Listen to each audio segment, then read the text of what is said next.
You see the picture, Tennessee? Let's get in the fight for 3. Let's the go. street turned to a ghost town when the dick boys out, and you ain't had it in 6 years while you still hollering Come the on, drought. nature. We having meetings at the lighthouse, talking pelicans and geeses. I can get you levitated without moving. I'm on kinesis. Fruity loaded banana, a spit a nigga bandana. Peace San Fran, how I throw shots, put bombs in antennas, and your team don't believe a damn thing you say. As I promised during today's show, none other than Street Carleon is in the fucking building. What's going on, Street? You know, small things over time for a real nigga like me, man. I'm a DJ genius, nigga. That's what's up. Style DJs.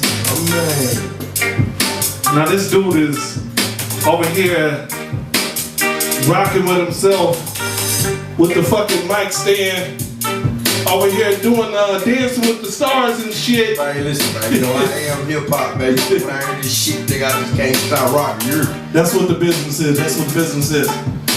So, Street Carleon, tell everybody everything about you. I know you from Jackson, Tennessee originally, but... Yeah, by way of Simple City, man. Street motherfucker Carleon. Follow me on Twitter, @Street Carleon, Facebook, Google, YouTube, all that shit, nigga. You know what I'm saying? MYSTAH recording artist, you know what I'm saying? From man, shout out VDS, Nature Boy Young, Spec, Shantae Love, East Street, all that there, man. Back to the block, reloaded, coming soon, 2 nigga December 8th, you understand? Okay. So you already shouting out the new mixtape that you got coming out. But now lately, I know you've been doing a lot of shows around the whole Tennessee area and down south and the whole 9. Yeah, man, we been getting it in, man. I'm just trying to wake these promoters up.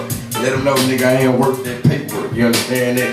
You know, I really get it in, man. You know what I'm saying? All they gotta do is see for itself, really speak for itself. The grind is for sure. You understand that? That's what's up. I hear that now. Recently, we had did a mixtape together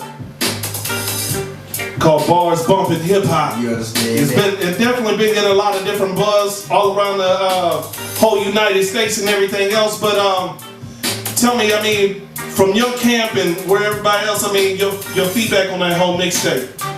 Man, you know, I'm a Southern artist, man. You know how the whole world look at Southern artists, you understand that, you know. I just want to show the world, you know, that I got bars too, man. You feel what I'm saying? You know, hip hop is changing. You understand that, you know, and I'm so versatile with the flow, man. I just decided to give him something new, man. You feel me? Right. Well, I mean, I couldn't even classify you. You from down south. And I think this is my personal opinion.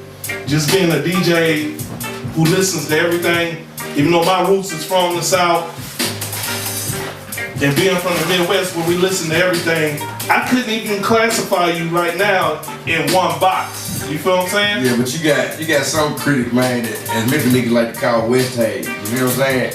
And they think a nigga just ain't really got to give the gab, but nigga, I woke their bitch ass up with that bars bumping hip hop, cause they can't deny it. Right. So you was definitely trying to show not just Southern artists, but everywhere throughout the whole United States that even though you from the South, that you really dropping lyrics. Because right now, I mean, let's be honest, there's a lot of different sugar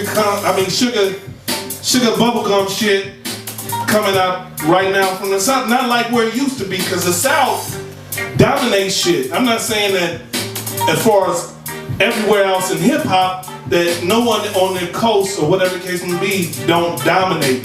That's not what I'm saying. But right now, the South where it used to be, from where, you know, Ghetto Boy, Scarface, Outkast, I could go on and on and on, where there was that dominance to where now the record companies are just using a lot of Southern artists for that quick buck. Yeah, you feel what I'm saying? That, for that one hit wonder, that ringtone music, you feel me? You know, I'm a versatile artist. I came out, my influence is a variety of artists, you know what I'm saying? You know, my first tape I bought was that A-Ball MJG Coming Hard. Second tape was that Pop, you know what I'm saying? All Eyes on Me, you feel me? Then I jumped back to the East Coast, that Biggie, you understand me? But it's always been UGK, you understand that? Outkast, all them guys, things of that nature. But I'm one of them artists that, you know what I'm saying? I take hip hop in, so I ain't too cocky to say I don't listen to major artists, I don't listen to local artists. I listen to everything, bro, because I study my form of hip hop. A lot of people don't understand there's a difference between rap music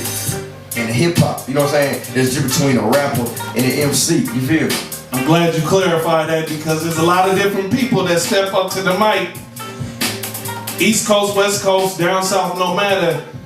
Forgot the whole term of what an MC is supposed to be. You feel what I'm saying? Already. I mean, if you had the MC title, you were supposed to be nice no matter what beat you was on. You go sit up there. It could be a down south beat, West Coast beat, East Coast beat. It didn't matter. Whatever you had, you could sit up there and spit. And I think right now, the people is getting hungry because you got the sugar bubblegum shit that ain't even really popping now. You feel what I'm saying? Because you look at, you know, just focusing on the South right now, you got Yo Gotti, you got 2 Chainz, you got a whole bunch of other Yellow Wolf, a whole bunch of artists that had to make for sure when they were stepping out into the game, into that corral, that their lyrical stuff had to be on point. But look, a lot of people fail to realize that, just think about in the early 90s era, 8-Ball been had bars, bro.